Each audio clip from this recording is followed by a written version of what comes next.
Vamos a iniciar. El tema, como les comentaba, es epigenética en nutrición deportiva. Primero lo que voy a iniciar es diciéndoles qué es la microbiota, cómo va a afectar al paciente, qué es lo que va a ayudar, lo que es la epigenética. En este caso ya un estudio que se conoce así, epigenética, para nuestro paciente, ¿va? Primero que nada, la microbiota es conocida por la simbiosis entre el microorganismo de nuestro cuerpo y el sistema digestivo.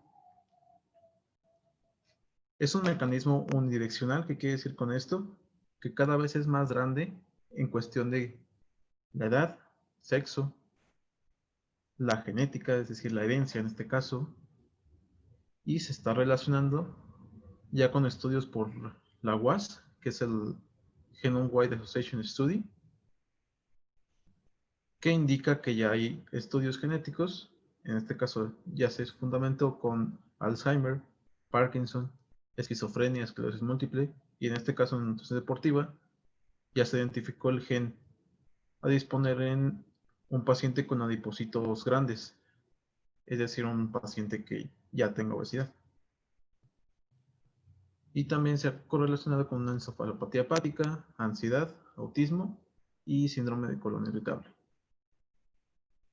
Vamos a ver primero lo que es el eje intestino-cerebro. No sé si ya lo han escuchado antes.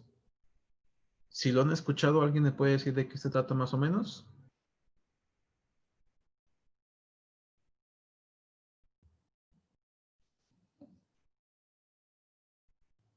Los escucho. ¿Cuál fue el término que comentaste? Es el eje intestino-cerebro. O al revés, eje cerebro-intestino también se conoce. Ah.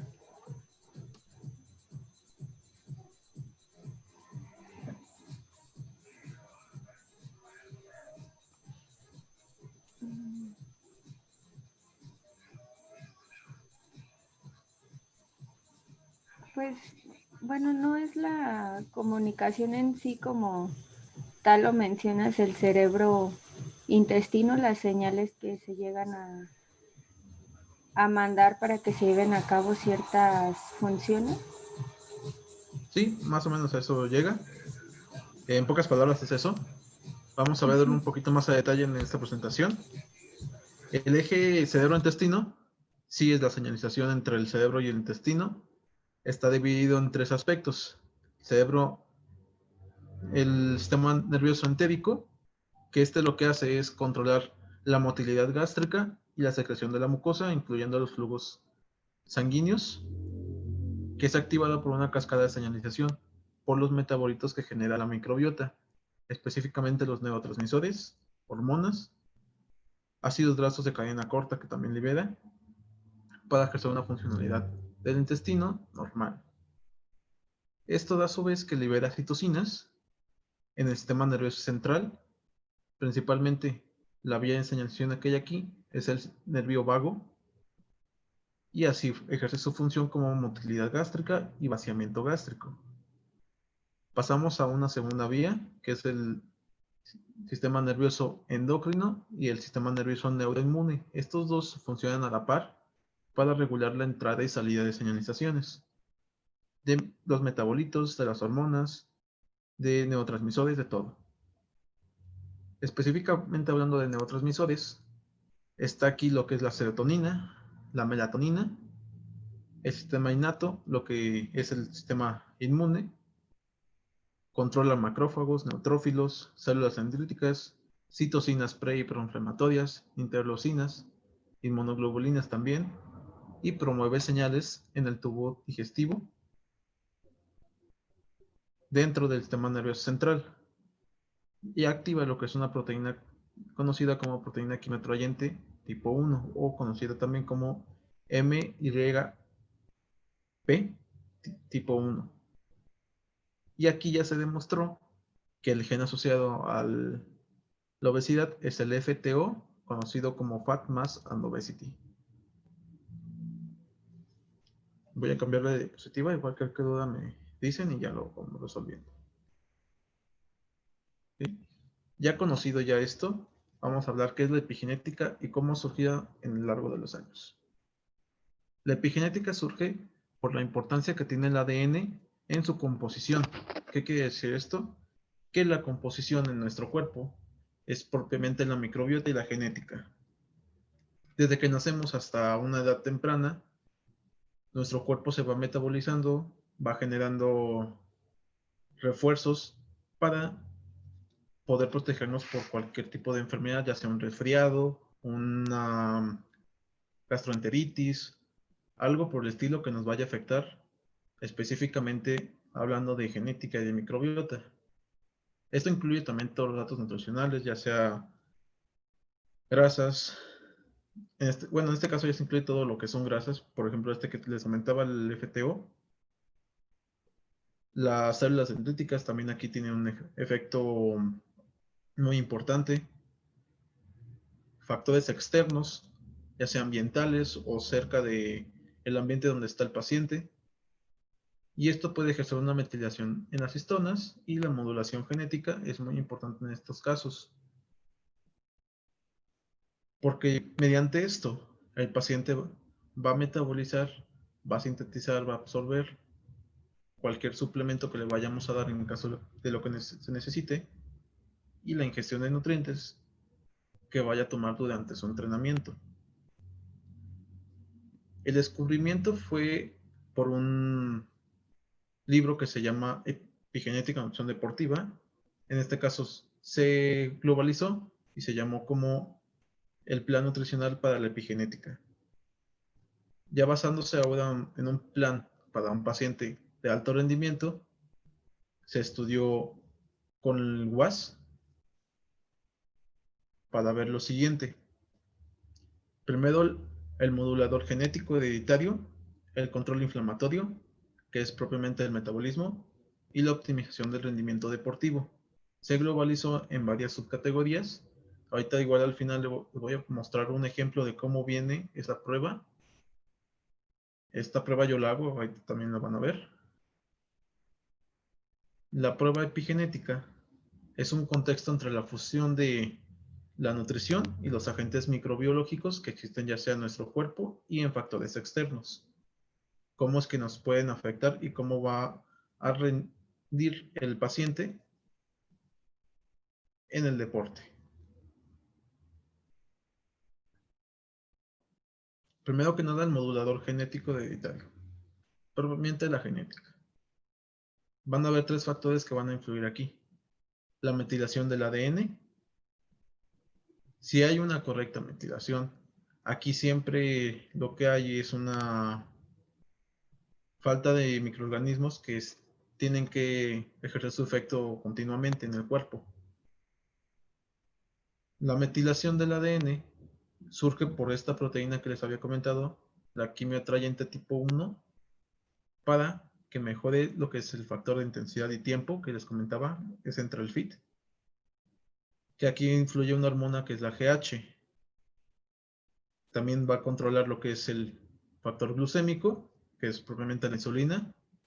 Va a reducir también los niveles de TNF-alfa.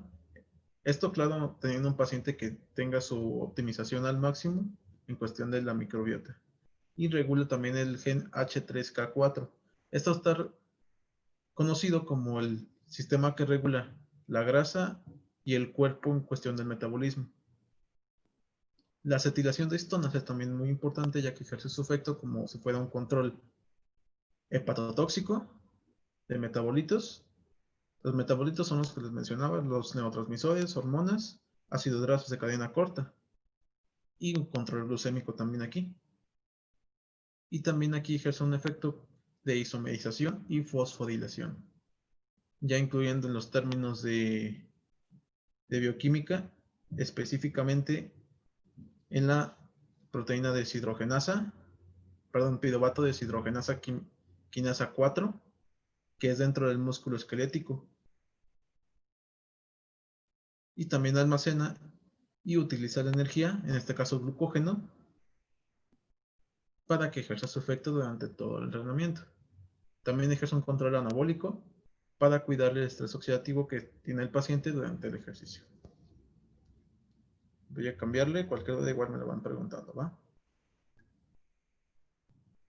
También ejerce un control inflamatorio, como les comentaba, los proinflamatorios, las interleucinas, los inmunoglobulinas ejercen un control en eso, teniendo ya un sistema óptimo, específicamente en el metabolismo lipídico. ¿A qué quiero llegar con un metabolismo lipídico?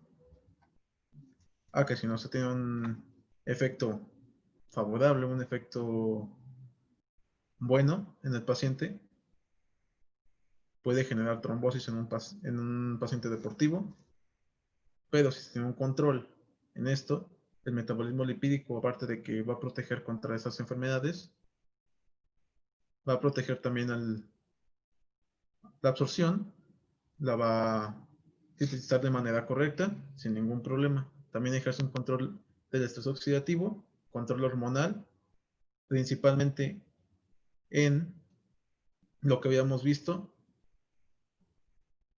la somatostatina, la melatonina, y aquí los genes específicos de cada una es el gen transportador del gen, de la serotonina, así se conoce, y de la melanocorticona, en este caso la melanina, es el receptor de melanocorticona tipo 1, que aquí está en los leucocitos. También ejerce una metilación de la propia melanocorticona, que este ejerce su absorción en la melanocorticona, como bien lo dice, y la homeostasis de la glucosa, como les estaba comentando, ejerce un control glucémico y también una absorción y almacenamiento de los metabolitos de manera correcta. Esto también influye en toda la suplementación en caso de que el paciente lo necesite. También este control inflamatorio regula también la absorción de cualquier agente externo que vaya a consumir el paciente. ¿Cuáles van a ser las ventajas para el deportista? Un control metabólico, un balance nitrogenado, una recuperación y mantenimiento en cuestión durante el ejercicio, antes del ejercicio, después y en sus actividades diarias. Aquí es muy importante que tienen como ventaja la epigenética, es que diferencia el grupo étnico, conociendo qué tipo de dieta, qué tipo de suplementación, qué tipo de microbiota tiene el paciente, para ver cuál es la que le va a ser más favorable en cuestión de genética, ya no tanto como nutrición, ya en cuestión más anatómica, y dar una recomendación nutricional específica, ya hablando más del gen que tenga el paciente, y ya juntando todo, el paciente va a estar a full.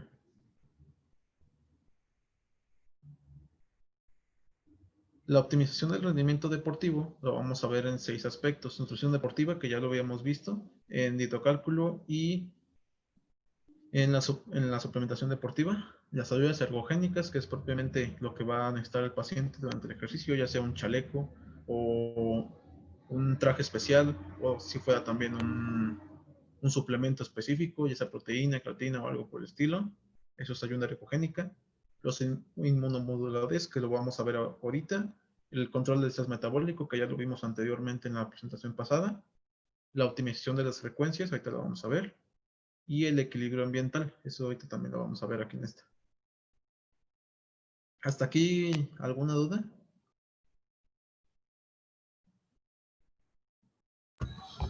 No, creo que vamos bien. Ok, Sí, gracias. muy bien. ¿Cómo es la fisiología del entrenamiento para ver si un paciente necesita epigenética? Bueno, una prueba epigenética.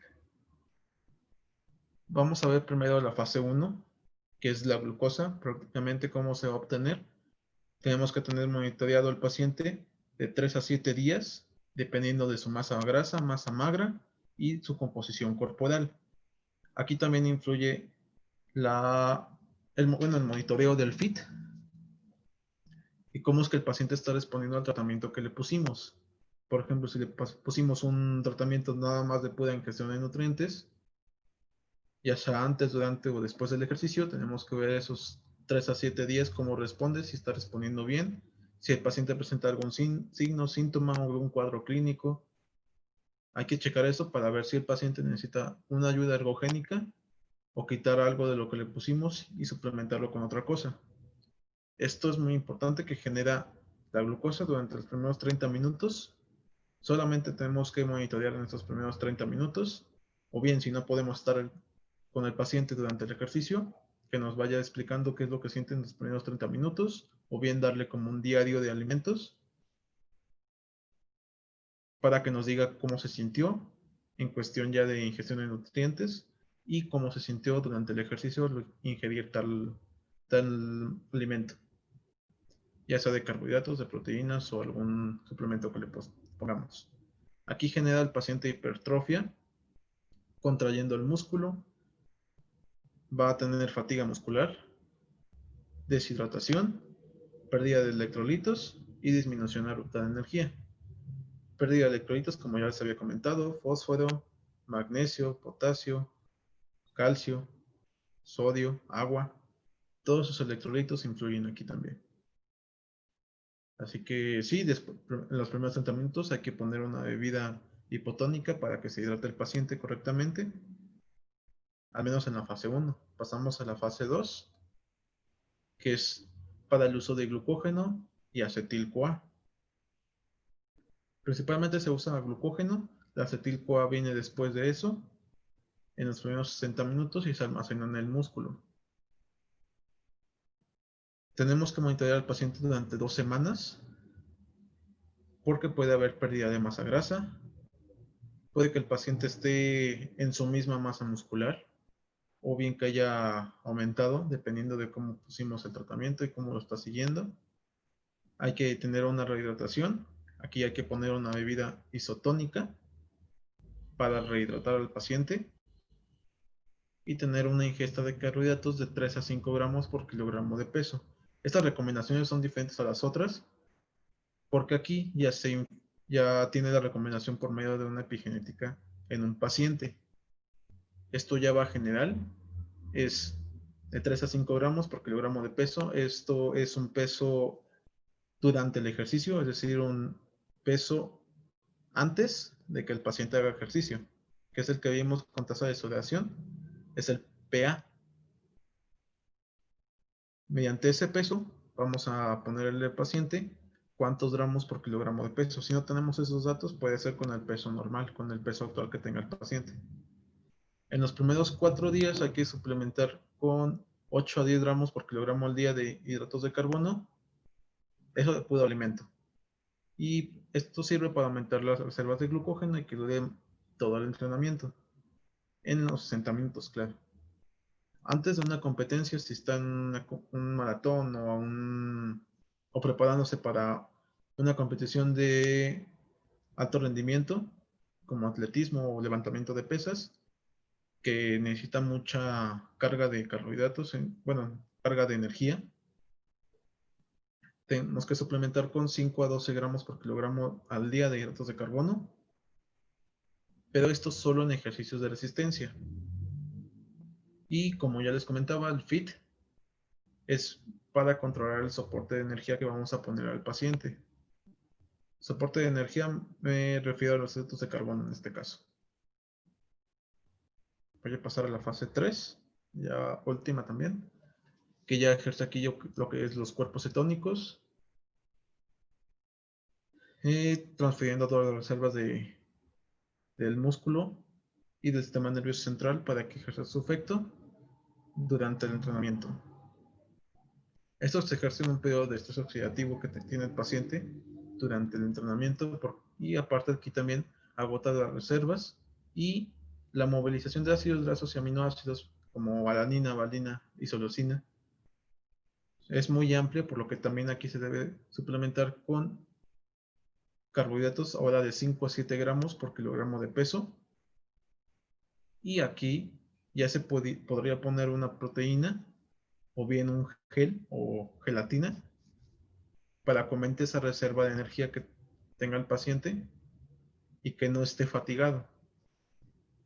También aquí hay que restringir periódicamente los líquidos, como les decía, tiene que ser por tomas para que el paciente no sienta de peso esa cantidad de electrolitos que está recibiendo y no pueda manifestar ningún signo o síntoma maligno como sudoración excesiva, como lo es la sensación de frío durante el ejercicio, la sensación de apatía.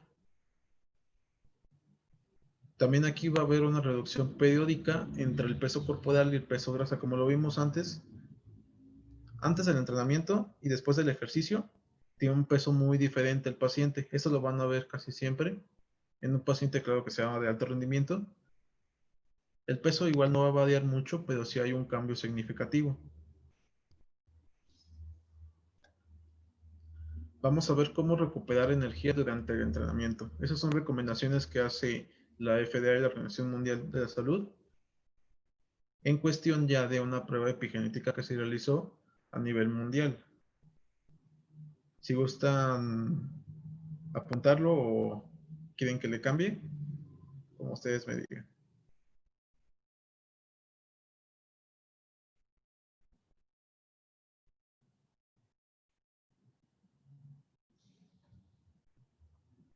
Esto lo clasifica por grado de intensidad del paciente, ya sea ligero, moderado, alto o muy alto, en este caso ya excesivo.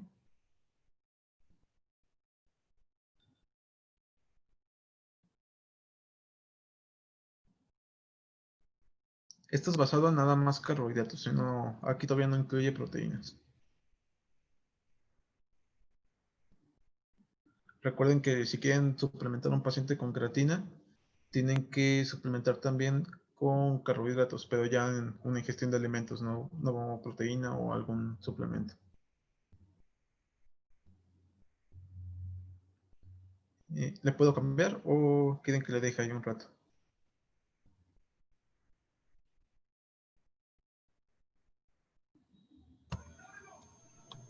No, bueno, por mí podemos continuar.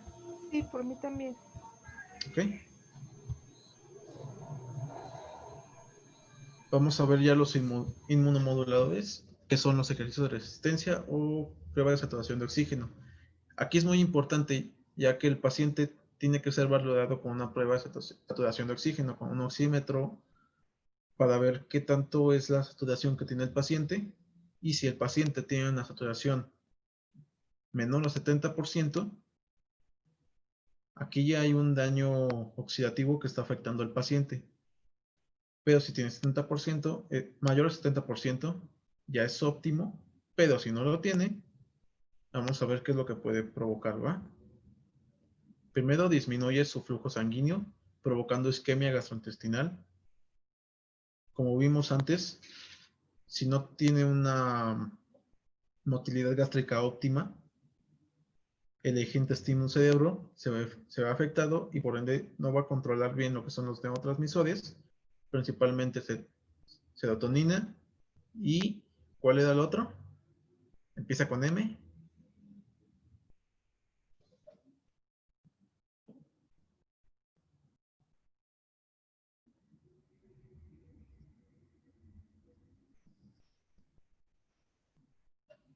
La melanocorticona. Ah, sí, estaba difícil. Ok, también esos. Y ejerce su acción como una deshidratación al paciente. Y aquí puede provocar también flatulencias, dolor abdominal, diarrea, vómitos, náuseas y melena en un paciente. No va a haber todos los síntomas en algunos pacientes, puede que haya nada más uno o dos, o hayan todos, también hay casos así. Esto va a depender también qué tanto está afectando la microbiota en un paciente. Y aquí va a haber una endotoxemia. ¿Qué quiere decir con esto? Que el sistema neuroendocrino, que es el que regula la entrada y salida de neurotransmisores y controla el sistema innato, no ejerce su acción de manera adecuada, por lo que hay una liberación de radicales libres como interleucinas, inmunoglobulinas, células dendríticas, citocinas pre y proinflamatorias, y aumenta la salida de los ROS, provocando también daños tisulares. Como está aquí Goku, también puede ocultar, bueno, También puede afectar en el miocardio, aumentando el riesgo a infartos. De hecho, por eso murió, porque tenía un daño de estrés oxidativo muy alto y saturación de oxígeno muy baja, por eso murió. ¿Tiene alguna duda hasta ahorita?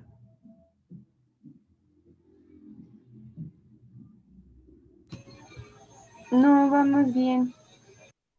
¿Okay? Ya viendo cómo afecta en la fisiología del paciente, tenemos lo que es el linfocito T y beta, y la célula dendrítica, y lo que es el ganglio linfático que está por aquí, la placa de Peyer, que está la célula dendrítica y el linfocito. ¿Qué es lo que afecta en este paciente? En este paciente, por ejemplo, como ya vimos, si tiene saturación de oxígeno baja, aquí va a ser una rotura. Así como está aquí esta parte, se cierra para que no entre ninguna célula. Aquí en la linfocita intraepitelial también se va a cerrar para que no entre nada. Célula dendrítica va a ser, va a ser como choques aquí, moviendo el linfocito T para que no ejerza su acción. Y tenemos aquí el ganglio linfático. Si no está el linfocito T, el ganglio linfático va a ser expuesto.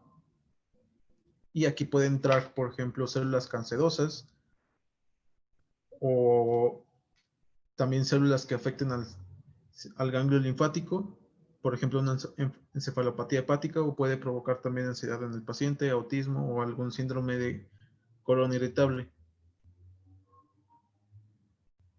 O en algunos pacientes también se presenta síndrome de intestino irritable, que eso es en el 70% de los casos en realidad. Ahora vamos a ver cómo es que el ejercicio en un mal funcionamiento puede causar, y después vamos a ver cómo es que con un aporte de probióticos para cuidar la microbiota vamos a prevenir cualquier tipo de lesión tisular. Empezamos con el ejercicio, que es el estrés metabólico que ejerce el paciente. Aquí hay una vasoconstricción esplánica. ¿Qué quiere decir con esplánica? Es que la vasoconstricción es durante el músculo que ejerce su acción en el ejercicio. Hay hipoxia tisular, isquemia y acidosis tisular, provocando que el paciente se atrofie el músculo si no tenga un control en esta microbiota.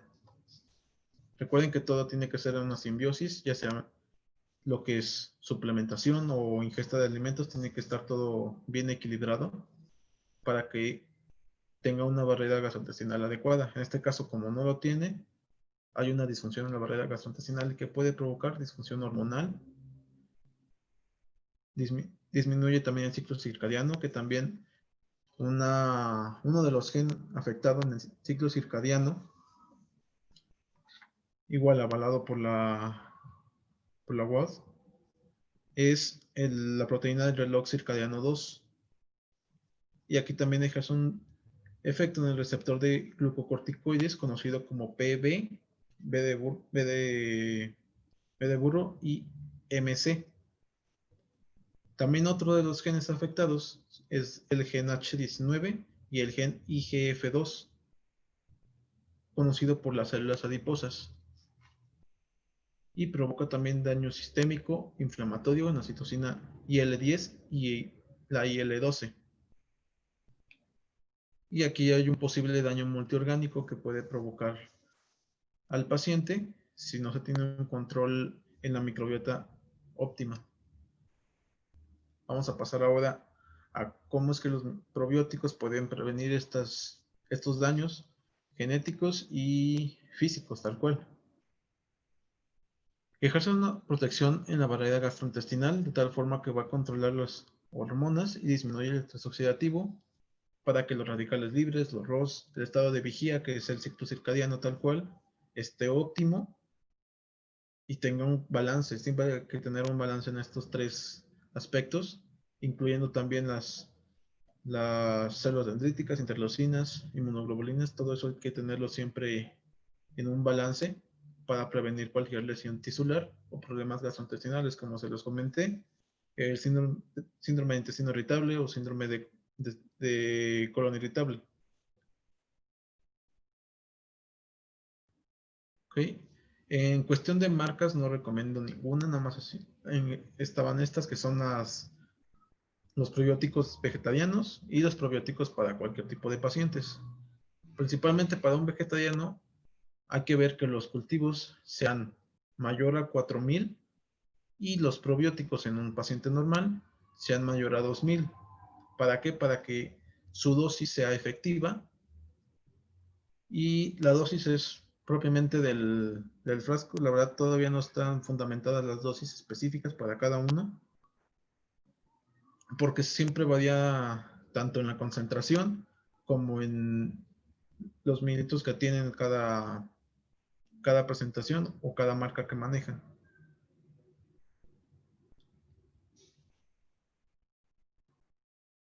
Aquí ya en cuestión de equilibrio ambiental, algo que se está dando muy de moda es el té mate, pero este té mate tiene hidrocarburos aromáticos. ¿A qué quiero llegar con esto? Que los hidrocarburos aromáticos tienen un efecto muy desfavorable si es que se consume a una dosis muy alta. Que la dosis muy alta, como pueden saber, es si es que están consumiendo más de 2.5 o 3.8 gramos por día, más de ese IDR, ya hay un daño metagenómico que puede provocar, como les comentaba, el síndrome de intestino irritable, síndrome de colon irritable, algún malestar gastrointestinal por estos mismos hidrocarburos. Igual, estos hidrocarburos lo contienen también el cigarro y el tabaco. Pero también hay un efecto benéfico si se consume de una manera adecuada. ¿De qué manera? Es que es un potencializador antioxidante que, como les comentaba, los antioxidantes están ya en un grado tipo A, que es recomendable, pero solo en algunos pacientes. Hay que ver también el margen de tolerancia del paciente, qué tanto lo tolera o si es que también si le gusta. Y hay unas bacterias asociadas, principalmente el Helicobacter pylori, el Streptococcus dentasi, Fusobacterium nucleatum, que lo que es el Helicobacter pylori está asociado a cáncer de estómago, cáncer de esófago. Y el Streptococcus dentasi está asociado a caries y llagas en la boca.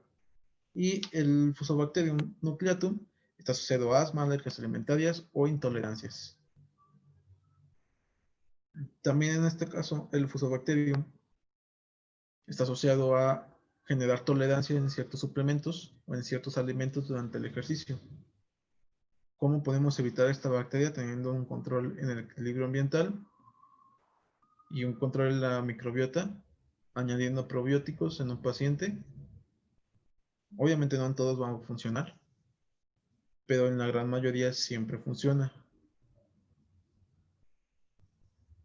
Una de las hormonas más afectadas aquí son las hormonas de crecimiento, los folículos luteinizantes, la oxitocina, el cortisol, la progesterona, los estrógenos también, que también tiene que haber ahí un equilibrio en cuestión de todo lo que ya les dije hace un momento. Y bueno, todavía no termino. Les voy a enseñar ya lo que es, cómo es que es la prueba. Ya me van diciendo si tienen duda o algo por el estilo, ¿va?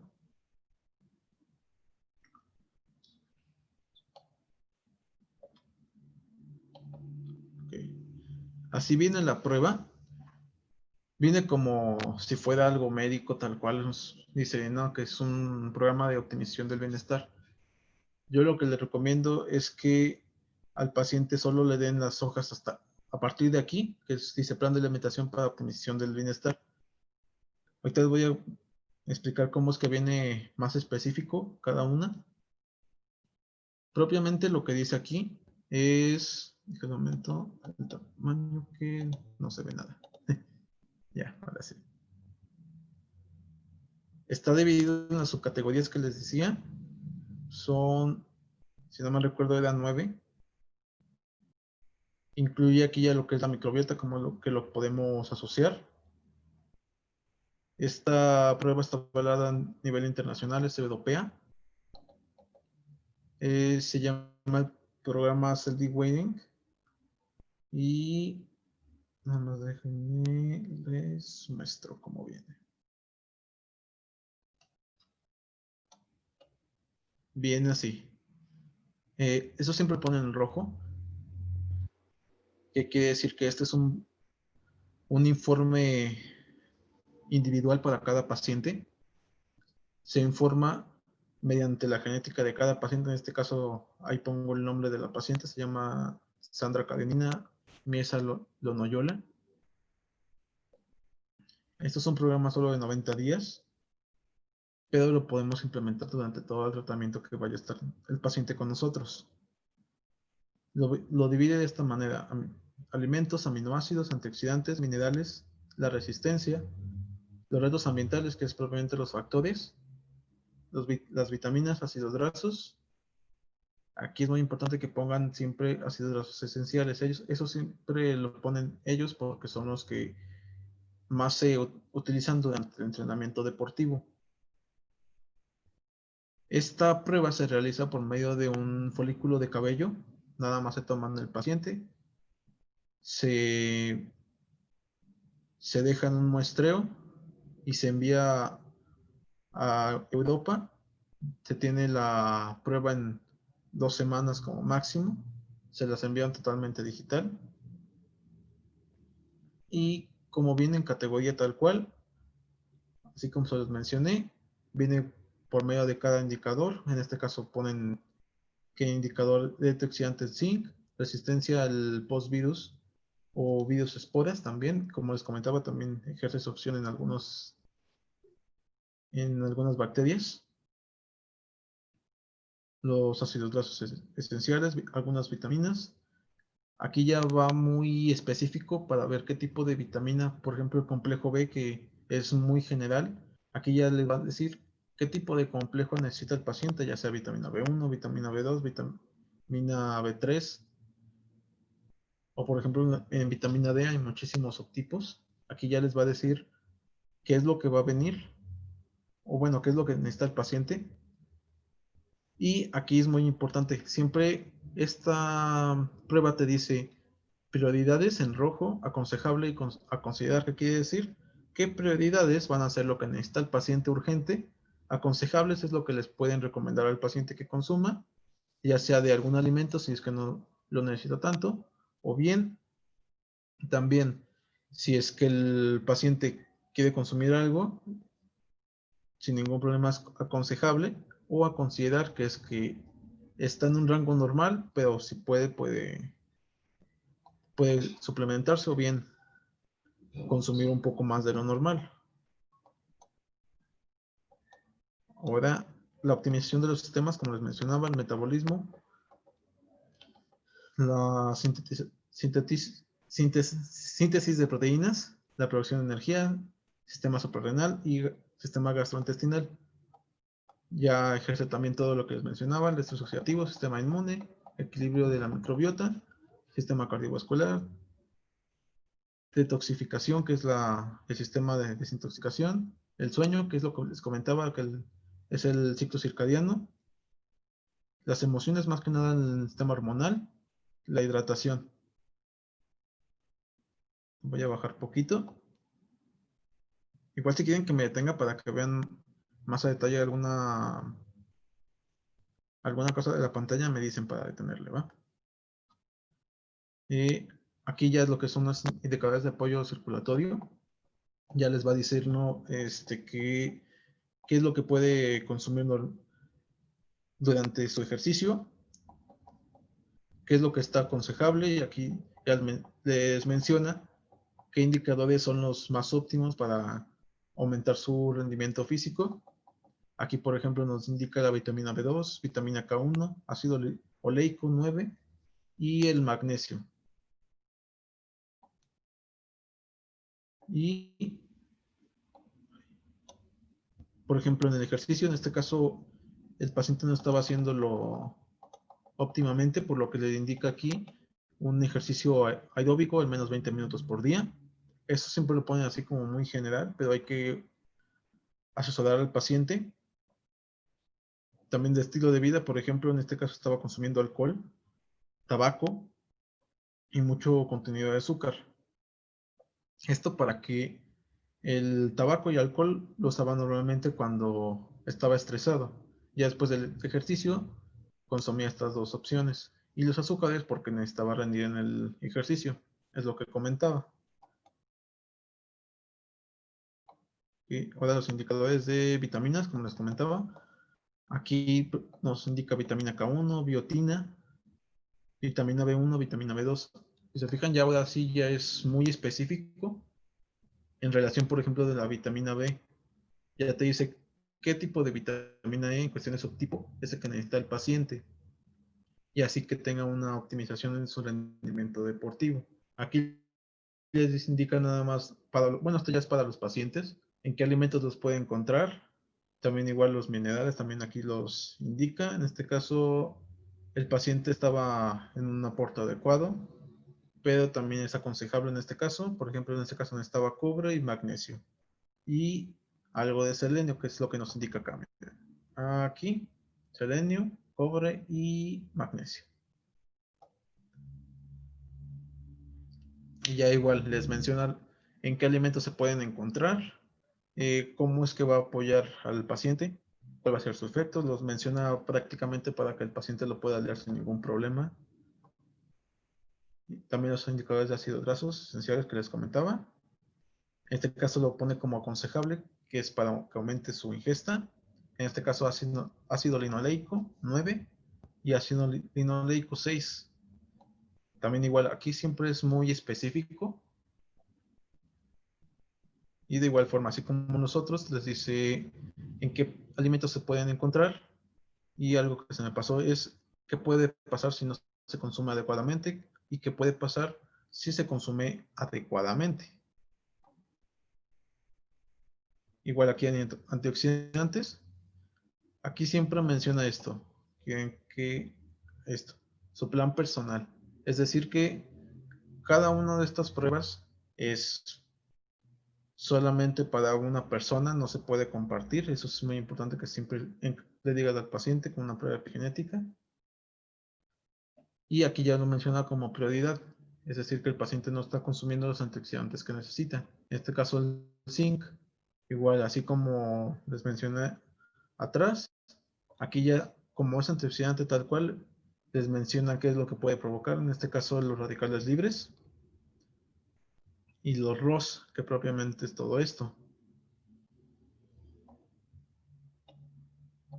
Igual, así como los otros alimentos ricos en antioxidantes, cómo es que van a apoyar a su rendimiento. Y en este caso ya los aminoácidos los pone como a considerar que está consumiendo un aporte adecuado, no necesario, más si se puede consumir. Aquí es muy importante, por ejemplo, aquí dice carnitina, pero aquí como no es óptimo la carnitina, se opta por creatina. Y ahora también aquí pone el triptófano y la fenilalanina. El triptófano es muy importante cuidarlo porque su efecto principal es en el páncreas.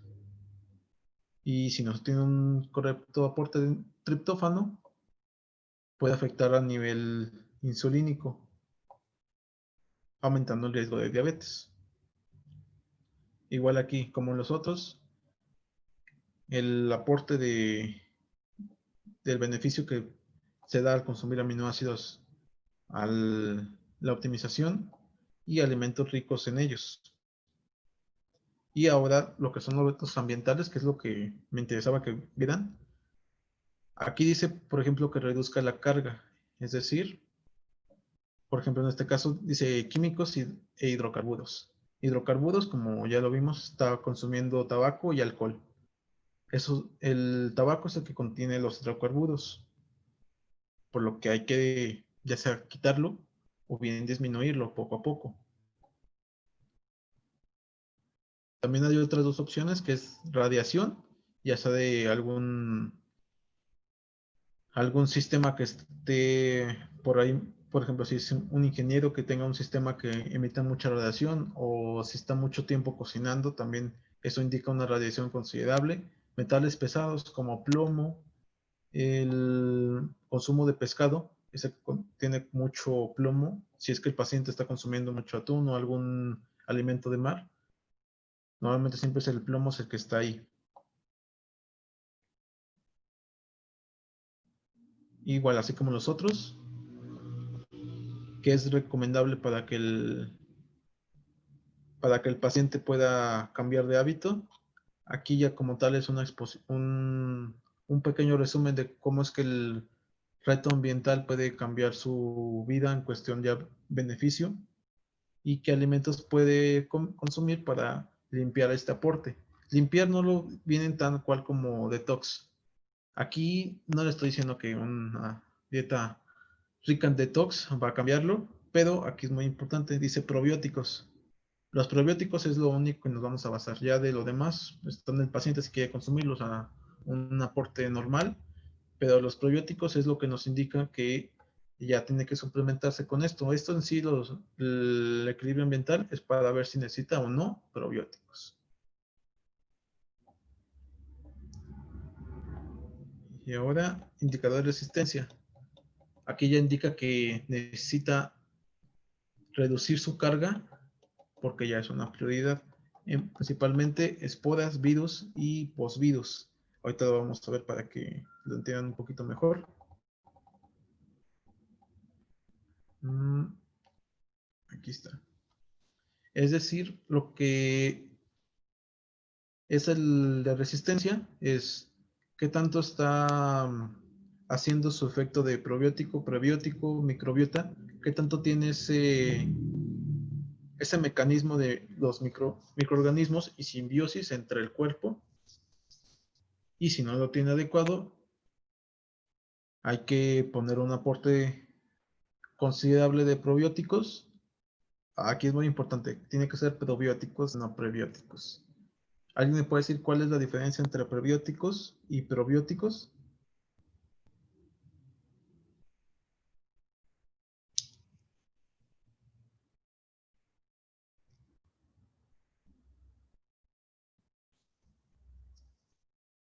Los escucho, no son tímidos. Tímidas.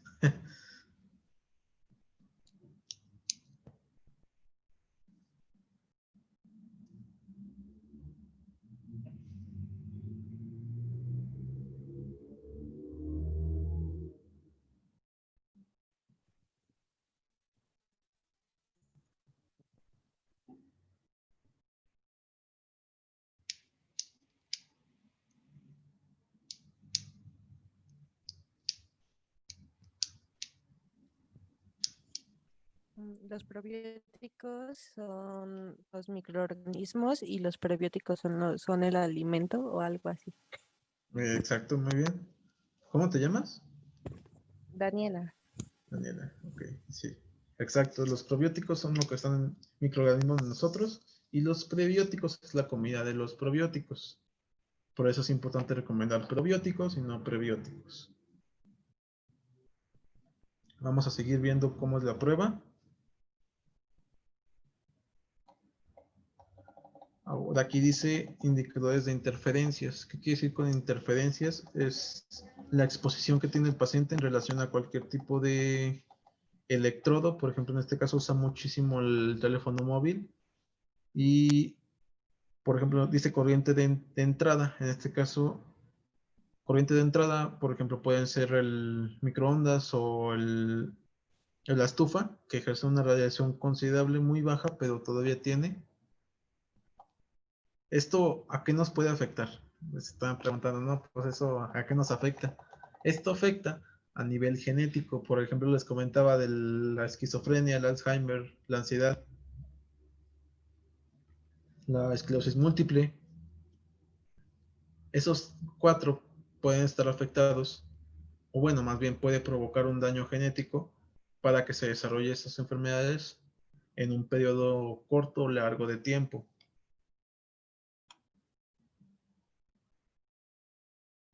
Igual aquí les menciona cuáles son los suministros de radiación que tiene cada uno, por qué debe reducir esta intensidad de tiempo que tiene el paciente. Si el paciente nos dice que, por ejemplo, no lo puede dejar utilizar por el trabajo, se puede optar por alguna otra cosa, por ejemplo, el uso de la tapa para el celular, que es totalmente negra, que reduce esa exposición, más que nada por la luz, no tanto pues, sí por el celular que emite. Y, por ejemplo, aquí es muy importante que ustedes, como nutriólogos, les explique al paciente que tiene de recomendación, por ejemplo, estos alimentos. Si el paciente lo ve así tal cual, va a decir, no, pues necesito mucha leche, necesito mucha cereza roja, mucha grosella, pues voy a consumir muchísimo. Aquí es muy importante que les digan qué tanta cantidad en este caso necesitan, cómo van a saberlo, sacando cuál es la cantidad que tiene más en concentración, por ejemplo, leche de vaca, no sé, si tiene más hierro, vamos a calcular la cantidad adecuada que sea de hierro, o por ejemplo, la vitamina A, en este caso la cereza roja, qué tanta de vitamina A es adecuado para un paciente y ya le adecuamos lo que es la necesidad de ingesta calórica. Igual aquí viene todo. Y aquí es muy importante que dice esto. Esto no es una prueba de alergias alimentarias. Esto es simplemente para ver cómo puede sustituir lo que son sus hábitos alimentarios del paciente y cómo puede mejorar. En este caso, tal cual para que esta prueba se realice, es indicar que el paciente tenga algún síntoma o cuadro clínico de malestares gastrointestinales, o bien que el paciente no esté en su correcta asimilación de cualquier tipo de nutriente, o que ustedes vean algún signo o síntoma para ver si necesita un aporte de probióticos, algún aporte de algún aminoácido, de un antioxidante, de algún macro o micro. Más que nada es para nosotros esta prueba. No es tanto si para un médico o algo por el estilo, es para nosotros para ver qué tipo de nutrición está el paciente y en dado caso se pueda ver qué tipo de dietas puede suplementarse al paciente.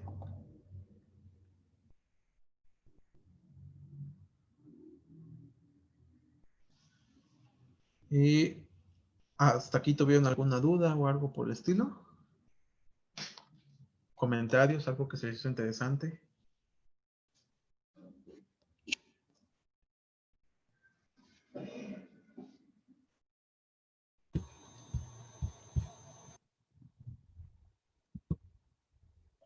¿Esta prueba entonces solo se aplica a los deportistas? No, se puede aplicar a cualquier tipo de paciente, pero principalmente a nutrición deportiva yo lo aplicaría más porque es una prueba más que nada un poco costosa, o es más económica que cualquier tipo de prueba genética, pero es más que nada para ver qué tipo de alimentación necesita el paciente. Y por ejemplo, esa en donde hay ciertos laboratorios solamente donde donde te la Mm, pueden realizar.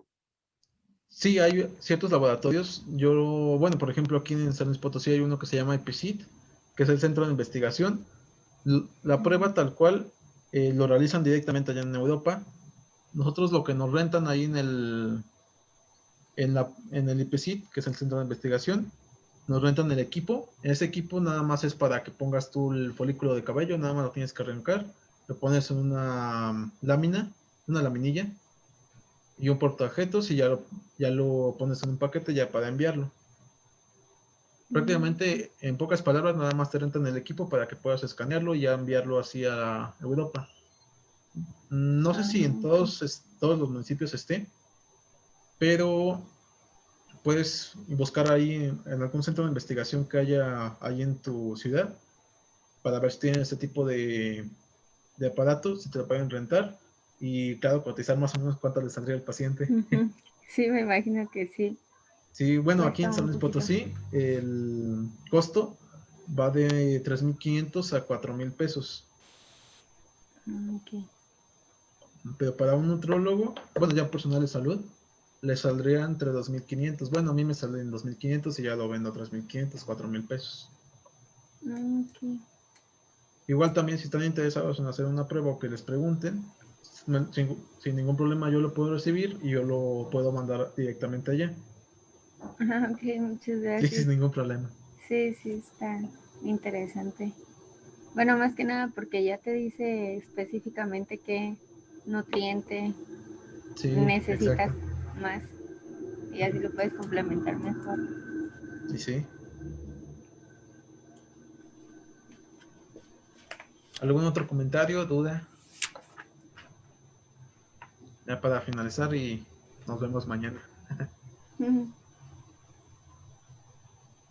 Lo de los probióticos que comentabas de los cultivos, ¿era mayor a 4.000 en vegetarianos? Ajá, Sí, ¿verdad? sí. Y dos Más mil que en un paciente normal. Ajá. en un paciente normal. Oh. Ujú.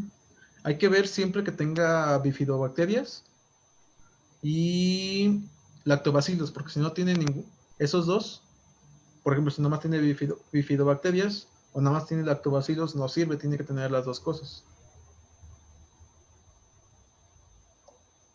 ¿Cuál es el otro que comentabas aparte de lactobacilos? El bifidobacterio. Bueno, Ah. bifidobacterium dice ahí. Ujú. Ujú.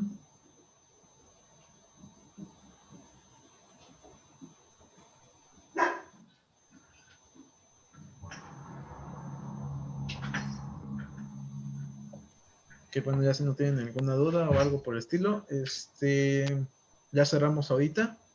Cualquier duda, ya me lo van a comentar, me lo comentan ahí en WhatsApp y ya nos Ok. ponemos ahí de acuerdo para mañana, ¿va? Ok, está bien. Vale. Sí, gracias. Sale, igual la grabación, Muchas gracias. no, ¿de qué? La grabación igual va a estar aquí en la nube, nada más tienen que abrir el enlace y poner la contraseña y ya directamente se los abre. Ok, va que va. Vale. Sí, gracias. No, usted. Nos vemos. Adiós. Hasta luego.